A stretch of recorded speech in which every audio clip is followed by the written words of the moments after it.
I think Malaysia is the best value place in the world for someone who wants to easily adapt to a new place at an affordable price and have lots of different options. This is Andrew Henderson, an investor and serial entrepreneur, also known as the Nomad Capitalist. He told me why Malaysia offers the best lifestyle, the biggest misconceptions Americans have about Malaysia, and the most promising countries to live and invest in for the next 10 years. I'm Max, and if I want, I can be in Malaysia in just 30 minutes. Let's go! I think Malaysia is kind of the longest place that I've lived overseas. I have a small house which I use for when my team comes into town, and I have a kind of a proper family, condominium that I live in. Yeah, and I'm a big believer in it. I think Malaysia 10 years from now could be a growth investment. Right now, it's flat at best, but I believe in owning real estate. I think it's great asset diversification. You're moving your assets into different jurisdictions. And I appreciate that more and more as I become more and more successful in business. And I see some of the craziness that successful people deal with. I think, having stuff in different places is good. Exposing yourself to different markets is good. And Malaysia, you're in Singapore. For me, if I can live anywhere in the world, obviously Singapore has a bit more development. I don't think Malaysia is that bad, especially in the places that I go. But it is, 1/5 the price of even some of the cheaper European cities per square meter, and much, much, much cheaper than Singapore with none of the taxes on real estate. That's why I did it. I have a lot of friends in Malaysia and in Thailand and Bangkok, and we compare the prices. Okay, the Singapore is unbeatable, so the price for real estate just insane. But then even if you compare KL, Kuala Lumpur, and Bangkok, like the price difference is 2 times. If you buy in Kuala Lumpur, okay, I'm more of a city center guy. I know there's certain expat hubs, Bangsar, Mont Kiara. People live further out, what have you. What did I pay? $1,300 a meter for a property that's like ready to go, and I just touch it up. Renovations are pretty affordable. A lot of stuff is produced either locally or regionally. You can't compare that. I had a friend in Bangkok. He just sold a property for $5,000 a meter. Now, his property was smaller than mine. I think that there's probably a bit of an oversupply or less of an interest, maybe more so, in these larger, 3,000 to 4,000 5,000 square foot properties in Malaysia where you can get them very affordably. But, I don't have the intention of selling properties, generally speaking. If I'm looking to buy long term, you can pay incredibly low prices in Kuala Lumpur. And for someone who's adjusting, yes, they have more Michelin star restaurants and that kind of stuff in Thailand, but I think the culture is an easier adjustment in Malaysia. I think the people are some of the nicest in Malaysia. Can you own a property in Malaysia as a foreigner? You can own property. You can own property in most Asian countries. You can own condominiums. Malaysia is one of, 4 countries in Asia where you can actually own the land. And so I have a friend who is American who is building a villa. And he got a couple of friends together. They each bought land. They're building villas. They're going to pool their resources and hire a couple security guards to guard their 5 villas. Yeah, you can actually own land. Malaysia and Japan, and I think parts of South Korea. That's pretty rare in Asia that a foreigner can own land, but you can in Malaysia. I just bought a property, the condo in Phuket, and it's basically, it's either leasehold or freehold, so it's a bit tricky. So you can own it properly, but it's more complicated than Malaysia. In Thailand, they were going to have a law where if it's like 1.3 million US roughly, if you were to invest that much, then they would let you on land, and they were trying to open it up. But I think they pulled back on some of that stuff. So I'm not anti-Thailand. I have a lot of great friends in Thailand. Stock market's gotten beaten up. I'm kind of interested in the stock market recently, but in Thailand. But I just think for a lifestyle. Now, people want to wrap everything into one wrapper. Malaysia for me is lifestyle. I would argue I get 85 to 90% of what I would get in Singapore based on how you actually live. You don't go to a Michelin star restaurant every day. So you don't get to count all the extra Michelin star restaurants is worth that much more. For the way that I live, I want to have a club. I want to have a place to go and sit. I want to be able to go to a nice, hotel bar, that kind of thing. I want to be able to go to a nice coffee shop and have a nice mall and just have, whatever.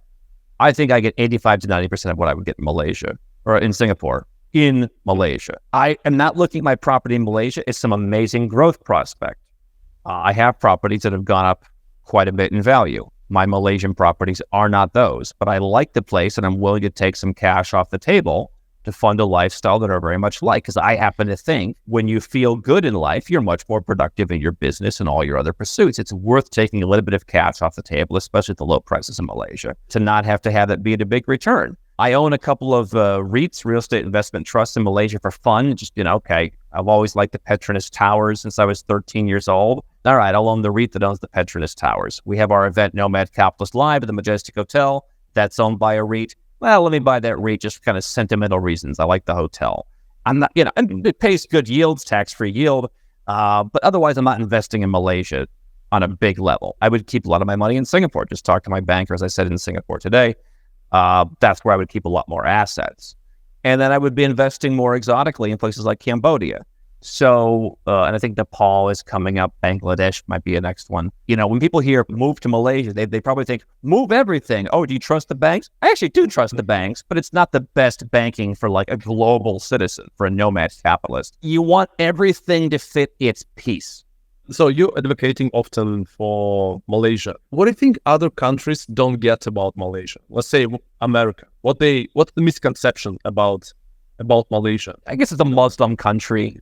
That's the one that's thrown out there. I mean, so I don't spend a lot of time in Turkey, but I have a home in Turkey because it's a layover point for me. And I bought when things were incredibly cheap. You walk around my neighborhood in Istanbul, it's incredibly international. It doesn't look like a Muslim country.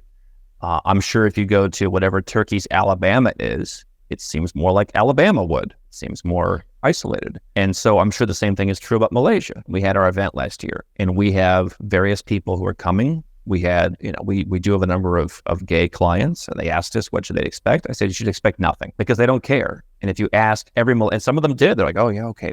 We asked. And they said, for us as Malay Muslims, we have an agreement. Like we have a belief in what we should do for God. You have your own God. That's your business. It's none of our business. We're not going to bother you. And so even other Malaysians, people drink, people dress more provocatively, from the Chinese, the Indian Malaysians, the expats. Nobody cares. It is not, listen, I mean, we had Zubi at last year's event. Zubi grew up in Saudi Arabia before some of the reforms. He said, even Saudi Arabia is not the Saudi Arabia you think.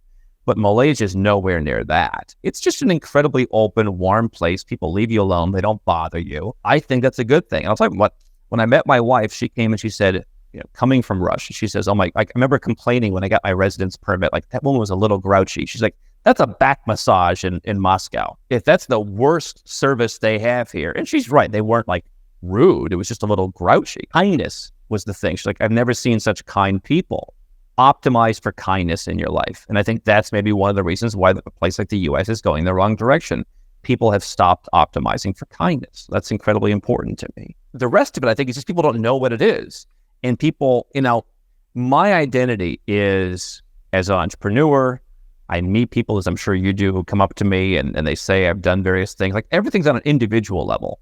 And that shapes my beliefs. I don't owe the United States anything. I paid them plenty of taxes in the years that I lived there.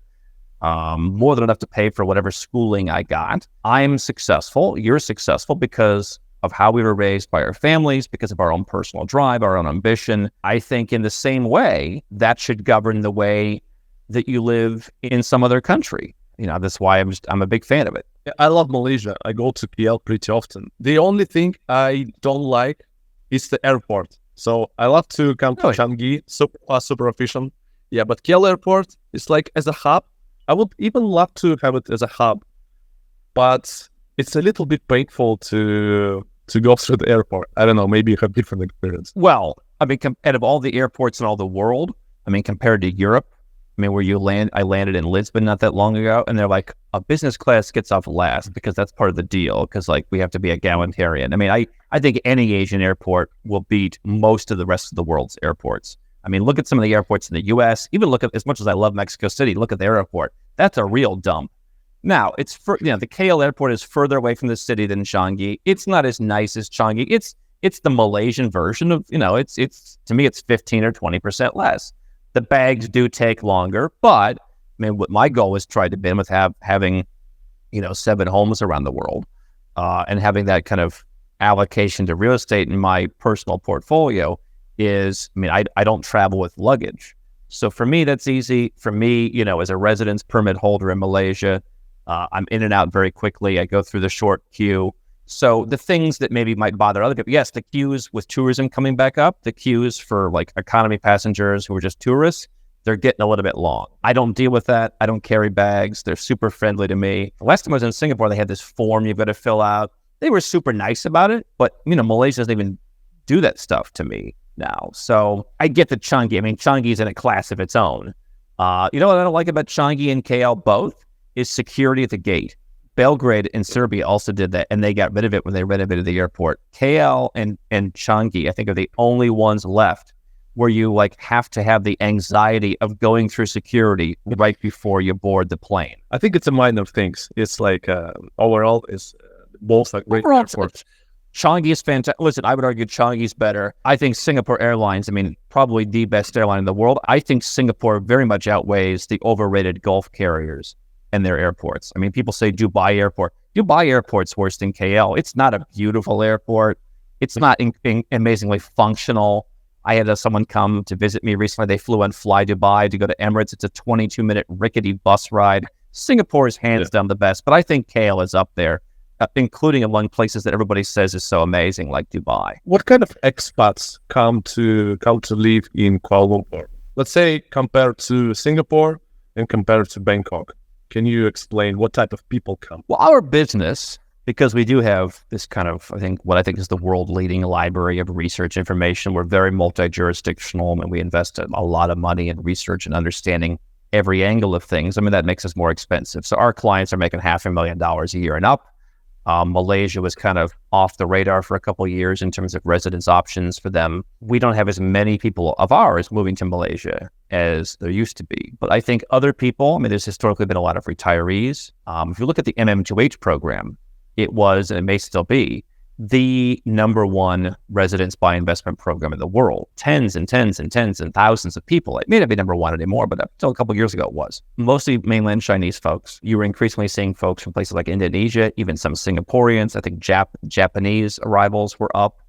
So you had a lot of people from Asia, from India. Malaysia is a very open country, which is why I've decided to host our event there again, our annual event, because I think very few countries need a visa. So even Iranians can come and get an MM2H, just incredibly open. Somalis can come on a tourist visa. There's very few countries that can't come. To me, that's a cultural thing.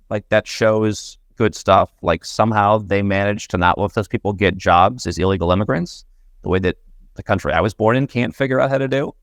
And so if you can figure out how to not take away jobs and opportunities from your own citizens, why wouldn't you let people come from pretty much anywhere in the world and bring their money and spend money and contribute to your economy? I just don't understand why you wouldn't. You're seeing, I don't know as much about the Western expats. I guess it's mostly retirees. I think we've probably encouraged, and maybe people like you have encouraged, some younger people like me who don't need to work in Malaysia. But you're seeing a lot of folks from Asia coming in. Again, it goes back to the point. That's where the interest for these kinds of programs are. Malaysia's visa policy is extraordinarily friendly. The country is friendly to, hey, come and spend money. And somehow their government has figured out what my birth country's government hasn't figured out, which is how to prevent people who come there from working illegally to where they don't take away opportunities from their own citizens. And if you can do that, why wouldn't you let almost anyone come? Why would you want to be judgmental like the US or Australia or Canada? Why wouldn't you be more? Singapore is right there with them almost. Why wouldn't you do that and just run your own country well and let people come and spend their money and then go? Let's talk about your company, Nomad Capitalist, and the services that you do. Can you explain me? There is a 5 flags theory. So let's say we're talking about the net worth of $5 million, $5 to $10 million. How would you go about the question where to live and where to get citizenships and residences? Maybe just 5 steps how you just approach this question. From the actual money itself, you might not invest it any differently. I'm a fan of investing in places like Singapore, at least Singapore listed companies, Hong Kong listed companies, even Malaysian listed companies, because if you're getting a dividend to live off of, let's say you're retiring with 5 to 10 million, you're not going to pay tax. Whereas if you invest in US companies, it could be anywhere from 15 up to 30% tax, depending on who you are. And yields in those places are sometimes higher because people want higher yield. So that's the first thing I would look at is, where am I investing my money? People think if I give up my US citizenship, I can't invest or bank in the US anymore. That's not true.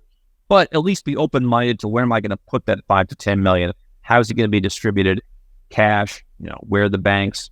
I like Singapore banks. It's probably my favorite transactional banks at a high level in the world.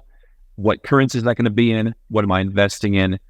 Obviously, if it's $5 to $10 million, but you've got a business that spins off $2 million a year, it's a different scenario than if you're retiring at 5 to 10. I like to spend from income. So, for me, a good place to start in terms of second passports is I think you can get a Caribbean citizenship, my investment, at the 5 to 10 million level. Unless I had a really bad passport, I probably wouldn't be springing for Malta. I've had a few cases with people who are from places like Turkey where it's like, okay, take 1 out of your 6 million, get this passport. It won't be around forever. But if I'm Irish, if I'm American, I'm probably not doing Malta with $5 million. I will go to the Caribbean and spend 100 to 150 grand plus fees. It's a little bit harder now than it was. It'll be harder now, harder 2 years from now than it is now, but it's still very manageable. We help people get second citizenship. I would start there. I would check my family tree, not just my family's from Europe, but I would look at if my family's from Latin America, the Caribbean. They have passports to give you also, if you have someone from the family tree. So I would look at those as my first passports. I would figure out where I want to live. Again, if I'm investing in all dividend stocks and they're all in the US, I want to live in a place, the treaty country. So I'm looking for a lump sum or a non-dom country in Europe potentially, where I'm actually going to get better tax treatment in Ireland or Malta or Cyprus or Italy or Switzerland. Maybe not Switzerland at 5 million, but than I would living in Dubai or even Singapore or Malaysia. So there's just so many variables. But if I were to live somewhere in one of those European countries, that could be a citizenship. If I'm hiring people in my business, it's possible, hey, I hire 10, 20 people. Maybe there's a country that will give me citizenship for that or put me on a fast track. I think everyone should have a citizenship at some point in South America. Population density is low, kind of the opposite of Asia. Bad stuff could happen in the world. Not bad to have a residence permit in a place like Uruguay, for example, that you could always access. So I'm covering my financial, I'm covering my plan B, I'm also covering happiness. You've got to define what all those are. What black swan events do you think are happening? What's your personal financial position? Again, dividend investor versus active entrepreneur, very different situation. I think you have to optimize for happiness. You have to be prepared for black swan events, and you want to keep your taxes low. I think that a place like Malaysia works very well because it's a lower cost of living, so there's more room to play with. And I think it's not as much of an adjustment in terms of the everyday life, in terms of order things online, people speak English, it's pleasant. The culture is certainly different. If you want not a different culture, Mexico, despite the language barrier, is probably a closer cultural fit for an American, but you got the language barrier. I think Malaysia is the best value place in the world for someone who wants to easily adapt to a new place at an affordable price and have lots of different options. If the European Union becomes full communist, I'm glad I have some places to go pretty close next door that give me some of that. The people are like, yeah, we don't want to be communists. Are you kidding me? I'm happy to have places that I can go, if the World War III breaks out. I'm happy to have assets in different places. Like, you want to pick what everything's best for. Don't buy Malaysian real estate for amazing growth. Buy it because it's incredibly cheap and you want to live there and you love the place. Or you want the option to live in the place because you think one day you might be going in that direction. We think that whatever country we're in is the answer to all of our problems. And maybe it is. Like, maybe if you live in Spain, you have a bank account to pay your bills in Spain. But by all means, don't move $10 million into the bank in Spain. By the way, what's the most popular passport that people get from you? I think it changes all the time. During the pandemic, I think that like Antigua and Barbuda did well because they have a deal for a family of 4. But then it became less popular when Antigua and Barbuda had some of the more strict COVID protocols of those countries. And there are people who were just very much against all the COVID stuff that said, well, I'm willing to pay 20 grand more to be in a country that's much more open because that's long-term what I'm trying to protect against. So I don't know that it ever stays the same. I think, it's also a thing on us. We're doing stuff behind the scenes at growing our business. It's not just digital marketing now. And those clients are progressively wealthier. We've gotten billionaires who watch us on YouTube, more than 3 or 4. But obviously it's easier to find billionaires if you just go out and go to billionaire events. And so I think as we're seeing Malta passport, the $1 million, 18-month passport becoming more popular as we go and associate with more people who, for whom that's not a big expense. There are people for whom it's not a big expense on YouTube, but it's obviously it's a smaller proportion. It changes. And I think it's very indicative of the way the world's going. Again, whatever metric, we talked about the US, whatever metric from the US goes down, everyone always says, well, who's taking that share? if the U.S. is going to lose 5% of the world reserve currency share this decade, it's actually going to be more. Who's taking that? Nobody. No one person, no one country, no one currency. It's spread out. And to me, that's the way the world's going. And again, you in Singapore, it's perfect. There was a time when Singapore would have been one of a few great options. Maybe when my parents were talking about moving in the 90s, it was Australia, New Zealand, Chile, Argentina. Singapore wasn't discussed, but we liked Singapore. 3 of the 4 of those turned out well. Obviously, Singapore turned out well, so 4 of the 5. I mean, name all the other places that you would have been prescient to want to go to back in the 90s. Now, it's like you can go to Malaysia. You would never have thought in the 90s, let's move to Malaysia. Never. Today, like you do. Is everyone moving to Malaysia? No, but they have their one little piece of the pie, whether it's 0.5% or 1% or 2% or whatever it is. Everyone's trying to compete for a tiny slice of a much bigger pie. So if someone reach out to you, like after watching this video, and they mentioned Max Chernov, are there any like special conditions that you can give them, or like free consultation or something like for our audience? I'll give you a special contact. I respect your audience and I like that. I think you've got an audience of nice people, which again, optimize for kindness, will make it easy for them to get in touch. Generally speaking, for me, the level of detail that goes into this, you need to make $500,000 a year, or you need to have $1 million liquid, not equity in a house, not, needs to be liquid. And if you're in Bitcoin or crypto, you need to be willing to access some of it. All right. So that's the big thing with Bitcoin right now is I think my Bitcoin's going to triple. So therefore, I don't want to cash any of it out to get the citizenship that I'm going to need to protect me from the high taxes. They're going to happen when Bitcoin triples. We'll leave the contact if you guys want the residency, the passport, the tax optimization. So we'll leave the content in the description. And also the events that I'm actually speaking at this conference, at the events in September, basically, in Kuala Lumpur. So we can meet with Andrew, guys can meet with me. So we chat, we sit down and talk about things, life, business and stuff. So we'll also leave a link in the description. It's Nomad Capitalist Live this September. It's the second year in Malaysia. The best value with all the taxes and fees. I think it's $130 for a hotel room at a 5-star hotel. One of my favorites, actually. Great bar. The guys wear white dinner jackets. I mean, really an impressive facility. If you're in Asia, it's an easy flight. If you're not in Asia, it's worth it. Nomad Capitalist Live is kind of our 4-day annual jamboree that is going to expose people to maybe more of the things they should be thinking about. Guys, one of the reasons why Andrew's business is so successful? Because he's a content creator and he's making YouTube videos about his expertise for a long time. So if you want to start your own channel and you want to make your first $1,000 from YouTube, I'm giving away a free guide, your first $1,000 on YouTube. Just click on the link below and get the guide, and let's do the YouTube business together.